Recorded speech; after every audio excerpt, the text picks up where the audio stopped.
तो आज का जो अपना टॉपिक है वो है moment of inertia of some regular bodies. Regular body मतलब यूनिफॉर्म बॉडीज। इसमें सबसे फर्स्ट देखेंगे यूनिफॉर्म रॉड। इसमें भी सबसे फर्स्ट हम देखेंगे about an axis passing through the centre perpendicular to its length. इसमें बोल रहा है कि एक रॉड है, एक यूनिफॉर्म रॉड है। तो पहले हम एक यूनिफॉर्म रॉड बना लेते हैं। नीचे एक यूनिफॉर्म रॉड है और हमने मान लिया कि इस रॉड का लेंथ कितनी है, तो एल है। इस रॉड की लेंथ कितनी है, तो एल है, कैपिटल एल है। ओके, ये इस रॉड का सेंटर है। मान लो ये इस रॉड का क्या है, सेंटर है। और ये है एक्सिस ऑफ रोटेशन। ये रॉड जो है ना, इस एक्सिस के अबाउट रोटेट कर रही है। ये रॉड क्या कर रही है, इस एक्सिस के अबाउट ऐसे रोटेट कर रही है, ऐसे रोटेट कर रही है। ठीक है, ये रॉड इस एक्सिस के अबाउट ऐसे रोटेट कर रही है। अच्छा, ये एक्सिस कहाँ प्रेजेंट है, तो इसके ठीक सेंटर प्रेजेंट है। ओके, वही बोल रहा है about an axis passing through the centre perpendicular to its length. Okay, तो इस एक्सिस ऑफ रोटेशन के अबाउट इस रॉड का आपको मोमेंट ऑफ इनर्शिया फाइंड करनी है। ठीक है, चलिए फाइंड करते हैं। इस रॉड का लेंथ कितना है, इस रॉड का लेंथ कितना है, तो कैपिटल एल है। ओके, हम क्या करेंगे कि यहां पर इस रॉड का एक छोटा सा एलिमेंट एज्यूम करेंगे। यहां पर इस रॉड का क्या करेंगे, एक छोटा सा एलिमेंट एज्यूम करेंगे। और हमने मान लिया कि इस रॉड का, इस एलिमेंट का, इस रॉड पर एक एलिमेंट एज्यूम करेंगे और इस एलिमेंट का जो लेंथ है ना, कितना है, तो हमने मान लिया dx है। इस एलिमेंट का लेंथ कितना है, तो dx है। और इस एलिमेंट का मास कितना है, तो dm है। ओके, एक बहुत ही छोटा यूनिट हमने एज्यूम कर लिया। ओके, और इस एलिमेंट का लेंथ कितनी है, तो dx है, और मास कितनी है, तो dm है। ओके, ठीक है। हम जानते हैं कि मोमेंट ऑफ इनर्शिया की जो फॉर्मूला होती है ना, क्या होती है, I बराबर होती है, बोलो, mx स्क्वायर। जहां पर I क्या है, तो मोमेंट ऑफ इनर्शिया है, m क्या है, तो मास ऑफ द बॉडी है, एंड x क्या है, तो distance from the axis of rotation. कभी कभी हम ये भी लिखते हैं I equal to mr square. यहां भी वही मतलब है, I equal to moment of inertia, m is the mass and r is the distance from axis of rotation. r क्या है, distance from axis of rotation. यहां भी x क्या है, तो distance from axis of rotation. तो अपना अपना नोटेशन है, कभी हम r से करते हैं, तो कभी आप कोई r से करता है, कोई x से करता है, कोई y से करता है, कोई l से करता है। ठीक है, तो उसमें घबराने की कोई बात नहीं। r स्क्वायर लिखिए या x स्क्वायर लिखिए, एक ही बात है। दोनों का मतलब यही है, distance from axis of rotation. तो यहाँ पर हम कर रहे हैं I equal to mx square. तो I बराबर कितनी हो गई, mx स्क्वायर। यदि मास m है तो मोमेंट ऑफ इनर्शिया I होगा, और यदि मास dm है, तो मोमेंट ऑफ इनर्शिया कितनी हो जाएगी, तो di हो जाएगी। ठीक है ना। इसकी बात करें, यदि हम इस एलिमेंट की बात करें, तो देखो, यदि मास m है तो मोमेंट ऑफ इनर्शिया I हो जाएगी, और यदि मास dm है तो मोमेंट ऑफ इनर्शिया di हो जाएगी। ओके, तो इस एलिमेंट का मोमेंट ऑफ इनर्शिया कितनी निकल के आई, तो di equal to dm x square. समझ रहे हैं ना, वही फॉर्मूला है। मास m है तो मोमेंट ऑफ इनर्शिया I, और मास dm है तो moment of inertia di। m के लिए I, dm के लिए di। सीधी सी बात है, एक्स स्क्वायर को छोड़ देना। ओके, तो इस एलिमेंट का मोमेंट ऑफ इनर्शिया निकल के कितनी आई, D I equal to D M X square. Okay, ठीक है, इसको मिटा दीजिए। क्या करेंगे हमने तो इस एलिमेंट का निकाला ना मोमेंट ऑफ इनर्शिया, लेकिन ऐसा एलिमेंट हम तो इस पर अनगिनत एज्यूम कर सकते हैं, यहां से लेकर के यहां तक अनगिनत एज्यूम कर सकते हैं। ठीक है ना। तो क्या करेंगे हम, इसको पूरे रॉड का मुझे मोमेंट ऑफ इनर्शिया चाहिए। ये हमने निकाला है एलिमेंट का moment of inertia, D I equal to D M X square. मुझे चाहिए इस पूरे रॉड का मोमेंट ऑफ इनर्शिया। तो बस जानते हो क्या करना है, इसको इंटीग्रेट करना है। इंटीग्रेट कर दीजिए, हो जाएगा। यस, मुझे इस पूरे रॉड का मोमेंट ऑफ इनर्शिया निकल जाएगी। ठीक है। अच्छा, इंटीग्रेट करेंगे तो कहां से कहां तक करेंगे, तो देखो, ये एक्सिस ऑफ रोटेशन कहां प्रेजेंट है, ठीक सेंटर प्रेजेंट है, ठीक इसके सेंटर पर प्रेजेंट है। तो इधर भी l/2 डिस्टेंस और इधर भी l/2 एक्सिस ऑफ रोटेशन से, इधर भी l/2 डिस्टेंस और इधर भी l/2 length. Axis of rotation से इधर भी l/2 और इधर भी l/2। यस, ओके, ठीक है। तो हम कहां से करेंगे, अच्छा, इधर भी l/2 इधर भी l/2, तो हम क्या करेंगे ना, इनमें से किसी एक को हम प्लस ले लेंगे और किसी एक को माइनस कर देंगे, ठीक है ना। जैसे ये होता है ना, ये आई होप आपको दिख रहा होगा, यस दिख ही रहा होगा। क्या होता है, X axis minus X, Y axis minus Y axis. इसको तूने पॉजिटिव भी जूम कर लिया, ऑरिजिन से इधर राइट साइड पॉजिटिव और ऑरिजिन से लेफ्ट साइड नेगेटिव एज्यूम कर लेते हैं फॉर आवर कन्वीनियंस। तो यहाँ भी फॉर आवर कन्वीनियंस हम किसी एक को माइनस किसी एक को प्लस ले लेंगे। किसी एक को भी आप माइनस ले लीजिए, किसी एक को भी आप प्लस ले लीजिए। हम क्या करेंगे, इसी के तौर पर राइट वाला को प्लस ले लेते हैं और लेफ्ट वाला को माइनस ले लेंगे, ठीक है।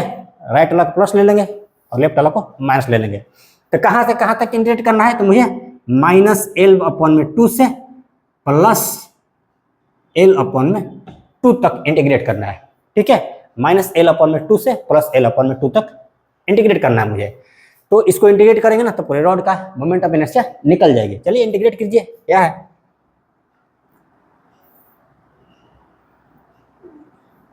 ओह इसको थोड़ा सा छोटा कर देते हैं, माइनस एल अपॉन में 2। चलिए सही हो गया। अच्छा एक चीज और समझिए, यहाँ पर रॉड का लेंथ एल है और मास एम है। हमने एज्यूम कर लिया अपनी तरफ से, भाई इस रॉड का कोई लेंथ होगा ना, हाँ एल है, और इस रॉड का कुछ ना कुछ मास होगी ना, तो हमने मान लिया कैपिटल एम इसका मास है, किसका, रॉड का मास है। देखो एल लेंथ के लिए इस रॉड का मास कितनी हो जाएगी, तो भाई कैपिटल एम हो जाएगी। एल लेंथ के लिए मास कितनी है, कैपिटल एम है। और बात करें यूनिट लेंथ के लिए मास कितनी हो जाएगी, तो एम अपॉन में एल हो जाएगी। और यदि बात करें डीएक्स लेंथ के लिए, इस एलिमेंट का लेंथ कितना है, डीएक्स है, तो डीएक्स लेंथ के लिए मास कितनी हो जाएगी, तो एम अपॉन में एल इंटू डीएक्स। कितना आई, एम अपॉन में एल इंटू डीएक्स। तो इस एलिमेंट का मास कितना निकल के आया, एम अपॉन में एल इंटू डीएक्स। यदि हम मतलब हम डीएम बराबर लिख सकते हैं एम अपॉन में एल इंटू डीएक्स, ठीक है। इस एलिमेंट का मास कितना निकल के आया, तो DM equal to M upon में एल इंटू डीएक्स। कोई कोई ऐसे भी करता है भाई, मास पर यूनिट लेंथ ले लेते हैं, एम अपॉन में एल। एम अपॉन में एल मतलब मास पर यूनिट लेंथ, इसको क्या बोलते हैं, इसको बोलते हैं मास पर यूनिट लेंथ। तो मास पर यूनिट लेंथ इतना है और इस एलिमेंट का लेंथ कितना है, डीएक्स है, इसमें डीएक्स को मल्टीप्लाई कर दीजिए, आ गया डीएम बराबर आ गया आपका, मतलब इस एलिमेंट का मास आ गया। मास पर यूनिट लेंथ इतना है एम अपॉन में एल, और एलिमेंट का लेंथ कितना है, तो डीएक्स है, एम अपॉन में एल में डीएक्स से मल्टीप्लाई कर दीजिए, आपको इस एलिमेंट का मास निकल जाएगी, DM equal to M upon में एल इंटू डीएक्स। तो चाहे आपको ये मेथड समझ में आए या फिर ये मेथड समझ में आए, आपकी इच्छा, जिससे भी समझ लीजिए, ओके, कि भाई इस एलिमेंट का मास कैसे निकालेंगे, जिससे भी समझना है समझ लेना है, हमने दोनों बता दिया आपको। तो डीएम के जगह पे क्या लिखेंगे, एम अपॉन में L into DX, M upon में एल इंटू डीएक्स। तो डीएम के जगह पे क्या लिख देंगे, एम अपॉन में L into DX into X square, तो पहले से है यहाँ पर इक्वेशन में, नीचे में लिमिट लगा दीजिए minus L by 2 plus L upon में 2, ठीक है। ये डी आई ना, इसका इंटीग्रेशन क्या हो जाएगा, आई हो जाएगा, इसका इंटीग्रेशन आई हो जाएगा। डीएक्स का जैसे देखो ये रहा डीएक्स, इसका इंटीग्रेशन क्या होता है, एक्स होता है, उस तरह से डी आई का इंटीग्रेशन आई हो जाएगा। आगे सॉल्व कीजिए, एम अपॉन में एल, एम भी कांस्टेंट एल भी कांस्टेंट, एम भी भाई मास of the rod constant, length of the rod L भी कांस्टेंट, तो एम भी कांस्टेंट एल भी कांस्टेंट। तो एम अपॉन में एल को बाहर निकाल लीजिए, एम अपॉन में एल क्या आ जाएगा, बाहर आ जाएगा। फिर इंटीग्रेट किसको करना है मुझे, एक्स स्क्वायर डीएक्स, तो इसको रीअरेंज कर लेना, रीअरेंज करके लिख देना एक्स स्क्वायर इंटू डीएक्स, नीचे में लिमिट लगा देना माइनस एल अपॉन में 2 से प्लस एल अपॉन में 2, ठीक है। तो इधर का मुझे मिटाना पड़ेगा, चलो एक स्टेप करते हैं फिर आगे देखते हैं क्या होता है।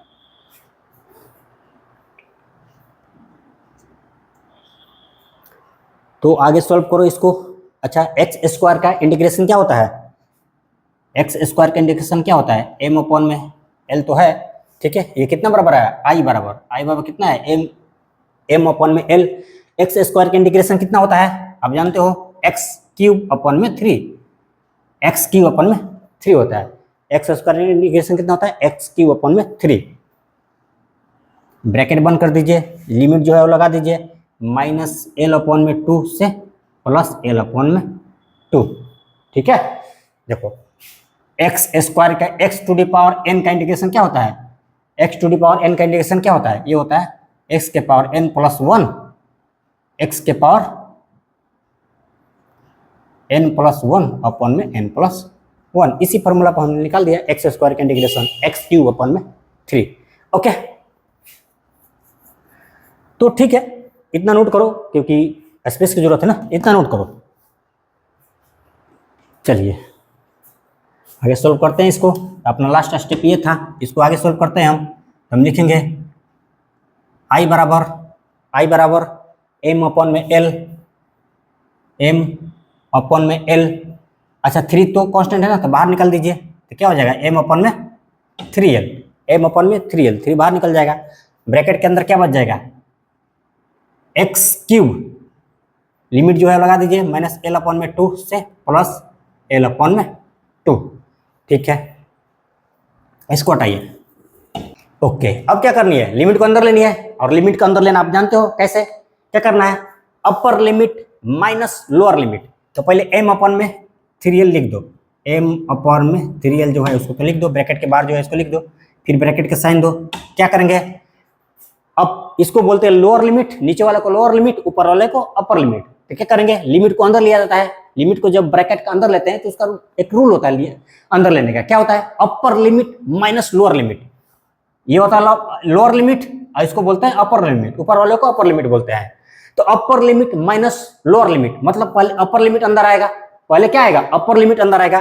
तो जब अपर लिमिट या लिमिट अंदर आते हैं ना, जब भी अपर लिमिट या लोअर लिमिट जब अंदर आते हैं तो क्या करते हैं, एक ही काम करते हो, इस एक्स को इस वाले को भगा देंगे।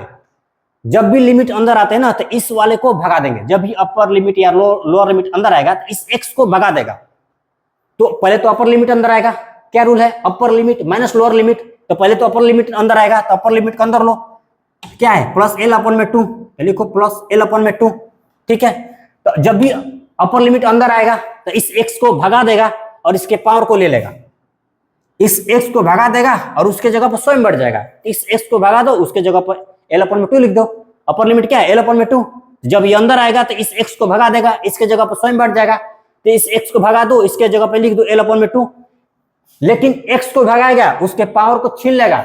जब भी लिमिट अंदर आएंगे ना तो इस एक्स को जरूर भगा देंगे, लेकिन उसके पावर को छीन लेंगे। एक्स के पावर कितना है 3, यहां भी पावर क्या कर दो 3 लगा दो। Upper limit minus lower limit, तो माइनस का साइन लगाइए। क्या रूल होता है upper limit minus lower limit, तो माइनस का साइन लगाइए। फिर लोअर लिमिट को अंदर ले जाइए, तो लोअर लिमिट भी अंदर जाएगा तो क्या करेगा, इस एक्स को भगा देगा और उसकी जगह पर स्वयं बढ़ जाएगा। इस एक्स को भगा देगा, उसकी जगह पर स्वयं बढ़ जाएगा, क्या हो जाएगा माइनस एल अपॉन में 2। ठीक है, लेकिन उसके पावर को ले लेगा, उसके पावर कितना है एक्स का पावर क्यूब है, तो यहाँ भी क्यूब हो जाएगा। ओके, बस इसको सॉल्व कर दीजिए इक्वेशन को, तो क्या हो जाएगा एम अपॉन में 3l।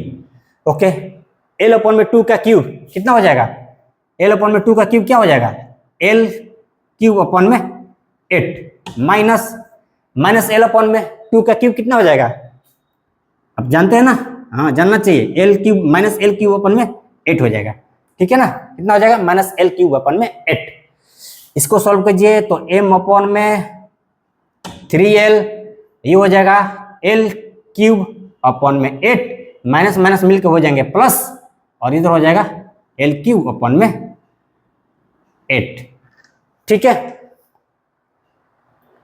एक स्टेप और बढ़ाएं तो ये हो जाएगा एम अपॉन में 3l, और ब्रैकेट में क्या आ जाएगा एल क्यूब अपॉन में 8 प्लस एल क्यूब अपॉन में 8, दोनों को ऐड करेंगे तो क्या हो जाएगा एल क्यूब अपॉन में 4। ठीक है, एल क्यूब अपॉन में 4। इस तरह से हमारा मोमेंट ऑफ इनर्शिया कितनी आ गई, इसको सॉल्व करेंगे ना, तो चलो सॉल्व कर ही देते हैं। जब इतना कर दिए तो इसको भी सॉल्व करते हैं एक लाइन। तो आई बराबर कितनी आ गई अपना एम एल क्यूब। ठीक है, एम एल क्यूब अपॉन में 4 3 जा 12, तो 12l, नीचे में क्या हो जाएगा 12l। ओके, एक l से एक l चला जाएगा तो ऊपर में क्या हो जाएगा i इक्वल टू ऊपर में क्या बच जाएगा ml स्क्वायर, ऊपर में क्या हो जाएगा ml स्क्वायर अपन में नीचे में 12। तो हमारा मोमेंट ऑफ इनर्शिया निकल के आ जाएगी, कितना आ गई, ऊपर में स्क्वायर भैया, ml स्क्वायर अपन में 12, देख लेना, ml स्क्वायर अपन में 12। तो इस रॉड का मोमेंट ऑफ इनर्शिया कितनी निकल के आई, I बराबर है ml स्क्वायर अपन में 12, ठीक है। जहां पर I क्या है तो moment of inertia of the rod है, m क्या है तो mass of the rod, l क्या है तो लेंथ ऑफ द रॉड, 12 तो 12 जानते ही हो, ठीक है ना। तो इस रॉड का इस एक्सिस के अबाउट जो मोमेंट ऑफ इनर्शिया निकल के आई ना, वो कितनी आई, ml स्क्वायर अपन में 12। आई होप आप अच्छे से समझ गए होंगे, नहीं समझे होंगे तो 2 बार देखो, 3 बार देखो, 4 बार देखो, समझ में आना ही है, आ जाएगा समझ में, ठीक है। इसको नोट करो। चलो फर्स्ट में देखा था about an axis passing through the centre, second में देखेंगे हम about an axis passing through it's one and. मान लो ये रॉड है, ये है रॉड, इनफॉर्म रॉड है, ठीक है। तो किसी एक एंड से पास हो रही है, फर्स्ट वाला में तो देखे थे कि भाई इसके बाइसेक्टर से पास हो रही थी, सेकंड में देखेंगे किसी एक एंड से पास हो रही है, इस रॉड के किसी एक एंड से पास हो रही है, और इसके अबाउट इस रॉड, ये रॉड क्या कर रही है, रोटेट कर रही है, इसके अबाउट ये रॉड ऐसे रोटेट कर रही है, ठीक है। तो आपको मोमेंट ऑफ इनर्शिया बतानी है, यस। एक डाटा दे रखा है, इस रॉड का मास m है एंड लेंथ l है, इस रॉड का मास m है एंड लेंथ l है, ओके। चलिए फाइंड करते हैं। जो ट्रिक पहले वाला था ना, जो मेथड पहले वाला के लिए था, वही मेथड इसके लिए भी होगा। पहले वाला हमने क्या किया था कि भाई यहाँ पर एक छोटा सा एलिमेंट एज्यूम किया था, लीजिए छोटा सा एलिमेंट एज्यूम कर लीजिए, यहाँ पर इस रोड पे एक छोटा सा एलिमेंट एज्यूम कर लीजिए। हमने मान लिया कि इस एलिमेंट का लेंथ कितना है तो भाई dx है, हमने मान लिया कि इस एलिमेंट का लेंथ मास कितना है तो dm है। हमने एक छोटा सा एलिमेंट एज्यूम किया, ओके। इस एक्सिस ऑफ रोटेशन से थोड़ी दूर पर हमने क्या किया, एक स्मॉल एलिमेंट एज्यूम किया जिसका लेंथ dx है और मास dm है। इस एलिमेंट का लेंथ dx है और इस एलिमेंट का मास कितना है, m है। एलिमेंट मतलब बहुत ही छोटा सा पार्ट हमने एज्यूम कर लिया, इस रोड पर इसका एक बहुत ही छोटा सा पार्ट हमने एज्यूम कर लिया। तो वही फॉर्मूला होता है I का, मोमेंट ऑफ इनर्शिया I बराबर क्या होता है, mx स्क्वायर होता है ना।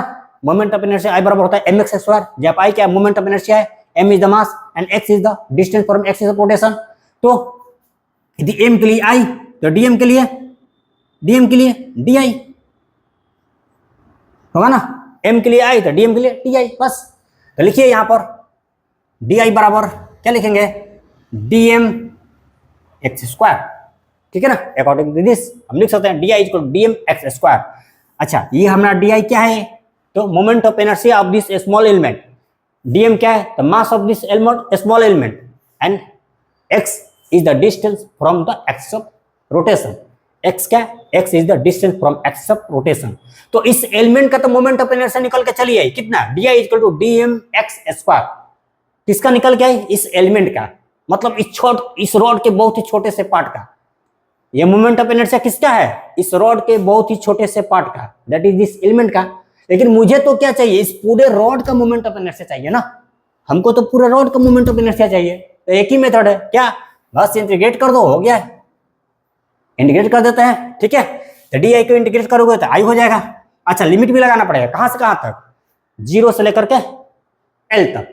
ये मान लो ओरिजिन, ठीक है, इस एंड को ओरिजिन मानते हैं, तो क्या करेंगे 0 से लेकर के एल तक इंटीग्रेट कर देंगे, क्योंकि इस रॉड का लेंथ एल है। तो कहां से कहां तक लिमिट ले लेंगे, 0 to l, ओके। चलिए बस एक चीज और देख लो, एल लेंथ के लिए मास कितना भैया, तो m, तो यूनिट लेंथ के लिए मास कितना, m अपॉन में l।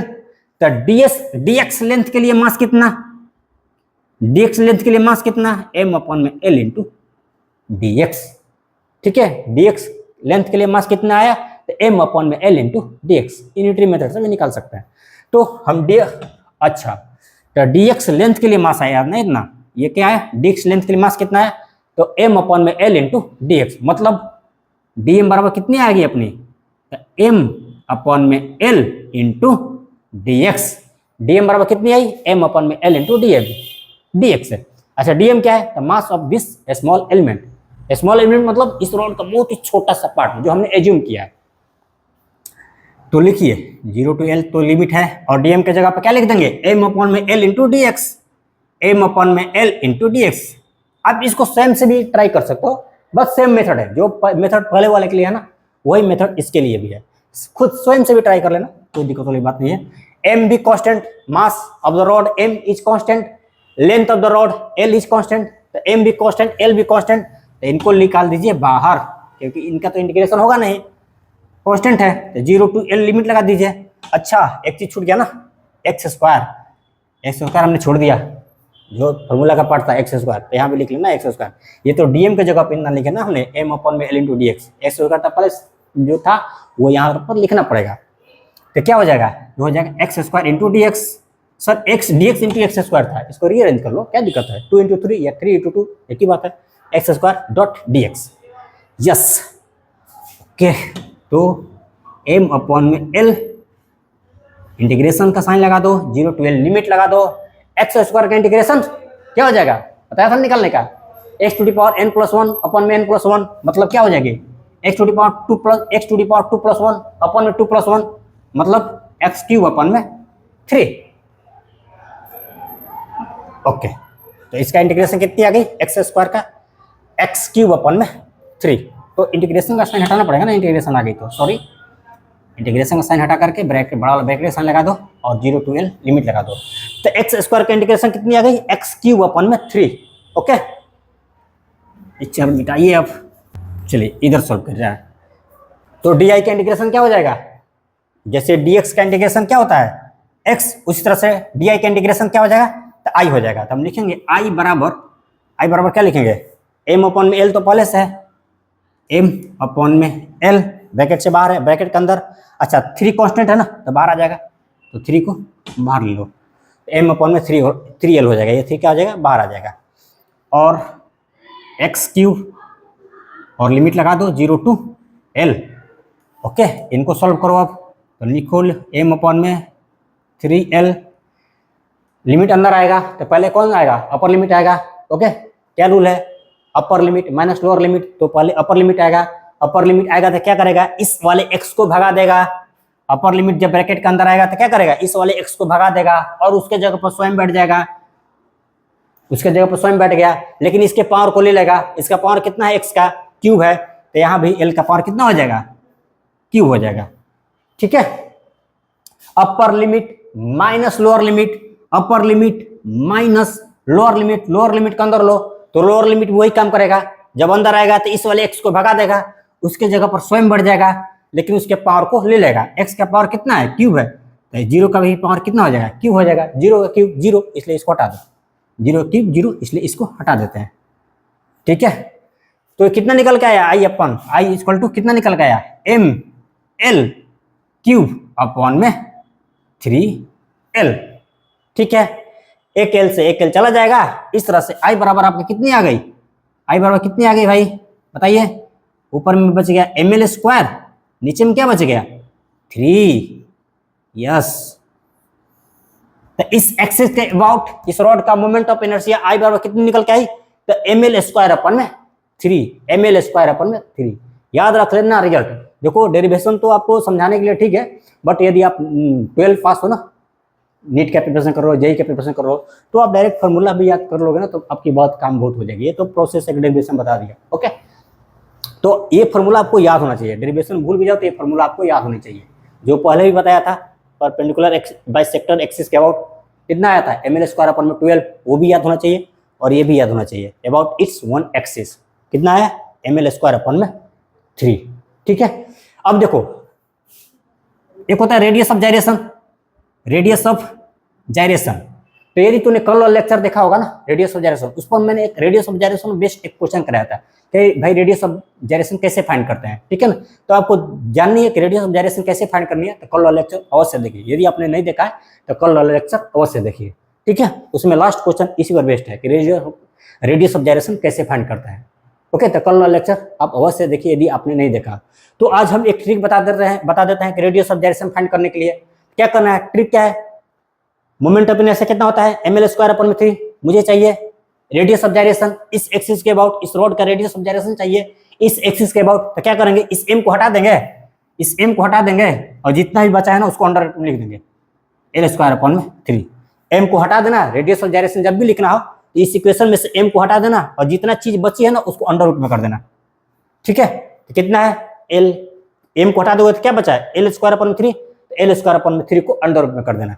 इसको सॉल्व करो तो क्या आ जाएगा तुम्हारा, l अपन में √3। इनका रेडियस ऑफ जाइरेशन कितनी निकल के आई, L अपन में √3 अबाउट दिस एक्सिस। अच्छा पहले वाला में क्या था, ये रॉड था और एक्सिस पास हो रही थी इसके ठीक बाइसेक्टर पर, जिसका मोमेंट ऑफ इनर्शिया कितना निकल के आया था, तो ml² अपन में 12। इसके पहले वाला में, फर्स्ट वाला में कि भाई एक यूनिफॉर्म रॉड है और इसके बाइसेक्टर एक्सिस के अबाउट इसका मोमेंट ऑफ इनर्शिया निकालना था हमने, तो जो कितनी निकल के आई थी, ml² अपन में 12, ml² अपन में 12। मुझे यदि इस एक्सिस के अबाउट इस रॉड का मोमेंट ऑफ इनर्शिया निकालना है, इस बाइसेक्टर एक्सिस के अबाउट इस रॉड का मोमेंट ऑफ इनर्शिया निकालना, सॉरी इस बाइसेक्टर एक्सिस के अबाउट रेडियस ऑफ जाइरेशन निकालना हो, यदि मुझे इस बाइसेक्टर एक्सिस के अबाउट इस रॉड का रेडियस ऑफ जाइरेशन निकालनी हो, क्या करेंगे, इस m को भगा देंगे और जितना भी चीज बचा है उसको अंडर रूट में लिख देंगे। क्या करेंगे, इस m को भगा देंगे और जितना भी चीज बचा है ना उसको अंडर रूट में कर देंगे। इसको सोल्व कर लो, कितनी आ गई, ऊपर में बच जाएगा L और नीचे में बच जाएगा कितना हो जाएगा 2√3। तो इसका रेडियस ऑफ जाइरेशन कितना हो जाएगा, L अपन में 2√3। इस एक्सिस के अबाउट रेडियस ऑफ जाइरेशन क्या हो जाएगा, तो L अपन में √3। ठीक है, समझ में आ गया कि रेडियस ऑफ जाइरेशन कैसे निकालनी है। ओके, तो आज का लेक्चर अपना इतना ही तक रहेगा। आप पढ़ते रहिए, पूरी पढ़ाई कीजिए। हम मिलेंगे फिर नेक्स्ट लेक्चर में, कहीं भी नहीं जाने वाला है क्योंकि मैं आपको छोड़कर कहीं नहीं जाने वाला हूँ। मैं बना रहूँगा टिल योर कंप्लीट कोर्स। ठीक है, मैं छोड़कर नहीं जाने वाला हूँ आप लोगों को। मैं तुमको छोड़कर कहीं नहीं जाने वाला हूँ टिल योर कंप्लीट कोर्स। देखो, हार जाना बड़ी बात नहीं होती है। मुझे हमेशा मानना है मेरा कि हार जाना बड़ी बात नहीं होती है, हार मान लेना बड़ी बात होती है। तो चाहे लाइफ में तुम कितनी बार हार जाओ, कोई फर्क नहीं पड़ता है। तुम लाइफ में कितनी बार हारते हो इससे कोई फर्क नहीं पड़ता। यदि लेकिन लाइफ में तुमने एक बार भी हार मान ली ना, इससे तुम्हारे जीवन पर बहुत फर्क पड़ता है। तो हार नहीं माननी है, प्रयास करते रहनी है। प्रयास करते रहोगे ना तो तुम वही बनोगे जो तुम चाहते हो। तुम्हारे सपने पूरे होंगे। असली विजेता वो नहीं जो हर बार जीत जाना चाहता है। अरे असली विजेता तो वो है जो कभी भी हार मानने के लिए तैयार नहीं होता है। असली विजेता वो है जो कभी भी हार नहीं मानता है। तुमको भी हार नहीं माननी है। देखो, यदि तुमको कुछ करनी है ना तो एक ही कॉन्सेप्ट लेकर चलना, कभी हार ना मानना। जीत जाने का सपना देखना, कोई दिक्कत वाली बात नहीं है। जीतने के सपना हर कोई देखते हैं, तुम ही देखना, बट हार से घबराना नहीं। उससे भी ज्यादा इस बात को दिल पकड़ के रखना ना, कस के पकड़ के रखना कि हार से घबराना नहीं। हार जाना, हार से घबराना नहीं, हार मत मानना। तुम्हारी पराजय, तुम्हारी विनाश इस बात में नहीं है कि तुम हार गए। तुम्हारी पराजय, तुम्हारे विनाश इस बात में नहीं है कि तुम हार गए। तुम्हारी पराजय, तुम्हारी विनाश इस बात में है कि तुम हार मान लिए। तो मेरे दोस्त देखो, हार मत मानना। जीत तो तुम्हारे ही होगी भाई। यदि तुम सही पथ पर हो ना तो जीत तो तुम्हारी तय है। यदि पथ ही गलत है तो देखो, गलत पथ वाले तो हारते ही हारते हैं। गलत पथ वाले इतिहास में आज तक जीते ही नहीं है।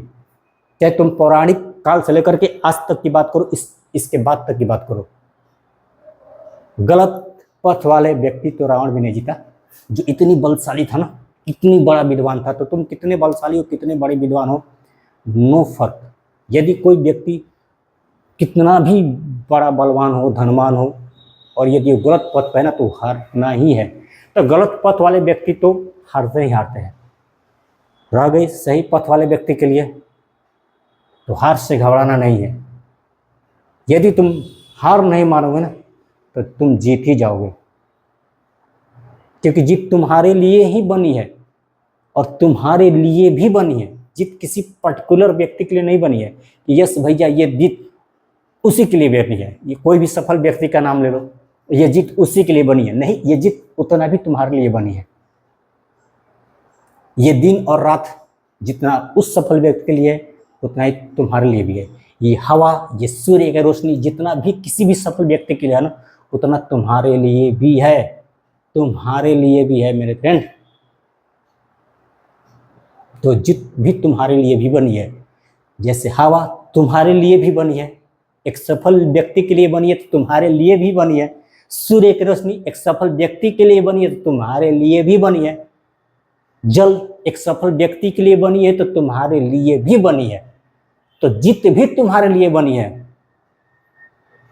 तो जीत और सही मायने में जीत वही है ना, सही मायने में व्यक्ति वो जीतता है जो कभी हार नहीं मानता है, जो कभी भी हार जाता है लेकिन साला एक बार फिर से उठ खड़ा होता है और एक बार फिर से प्रयास करने के लिए तैयार हो जाता है। तो तुम चाहे लाइफ के किसी भी सेक्टर में हो, नो डाउट, तुम नीट का प्रिपरेशन कर रहे हो, जेई का प्रिपरेशन कर रहे हो, ऑफिसर किसी भी कोई भी एग्जाम का प्रिपरेशन कर रहे हो भाई, तुम बिजनेस में हो, किसी भी फील्ड में हो लाइफ के, तुम हार मत मानना, हार जानना, हार से डरना नहीं, लेकिन हार मत मानना, जीत तुम्हारी है। ठीक है मेरे दोस्त, तो तुम प्रयास करो, लगातार प्रयास करो, कंटिन्यूअस प्रयास करो, ये जीत तुम्हारी भी है और तुम्हारी होकर भी रहेगी, तुम जीत ही जाओगे। मिलेंगे हम नेक्स्ट लेक्चर में, wish you all the best.